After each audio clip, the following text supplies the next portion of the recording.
I note the requirement for 4 minutes, Presiding Officer, and use some of them to congratulate John Lamont on bringing this topic to Parliament. I'm grateful for the opportunity to speak on the subject of Rotary. I welcome the times when we as a Parliament look to the actions of hard-working Scottish citizens and citizens across the world, and in particular tonight reflecting on the work of people in our nation's Rotary clubs. The motto of Rotary International, service above self. And if we've heard anything from contributions so far, it has exemplified that motto. The awards we recognise tonight are a small enough gesture when compared to all the hours of compassionate service that club members have given.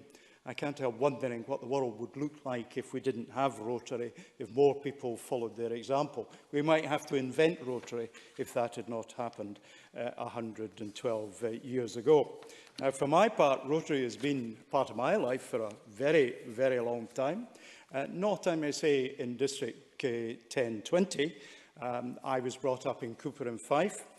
My father was the president of the Rotary Club there in 1956 to 57. I myself first spoke to the Rotary Club there, I think, in 1962, when the Sons and Daughters evening, which the club had organised, I was responsible for the vote of thanks to the members. I certainly spoke to them in 1974 on my career, which was computers, and a sorry tale of computer failures and difficulties. When I revisit that speech, it is on my website if you wish to go and look at it under the comments section.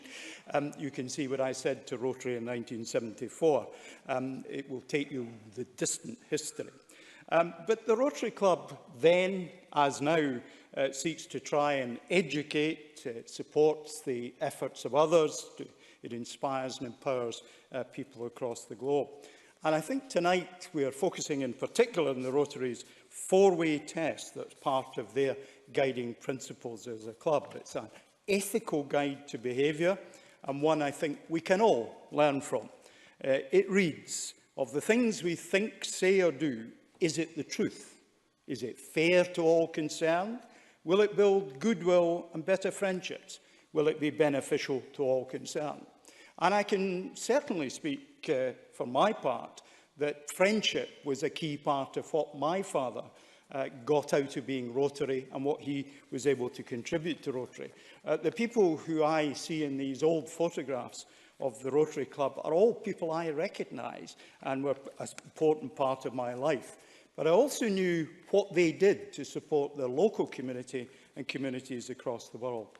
If the test, the ethical guide that Rotarians seek to live their lives by and to operate as Rotarians were adopted by us all in our own lives, we would be doing something quite special.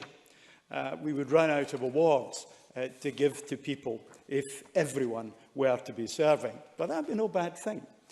We should aim for a day when we're a little less selfish, a little more selfless. I celebrate the efforts of Rotary clubs in Scotland. I hope that they will continue to evolve. I know that in my period in contact with them, they're very different from they were 60 years ago. For example, they now have women members, and all the better for it. They reach much further across the world.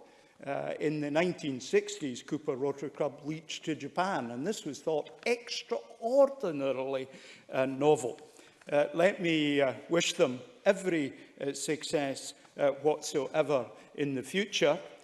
Their early promise when, after only 16 years, they were already established in 6 continents. Maybe we should invent some more. They'd be there before we turned our back on them. Presiding Officer.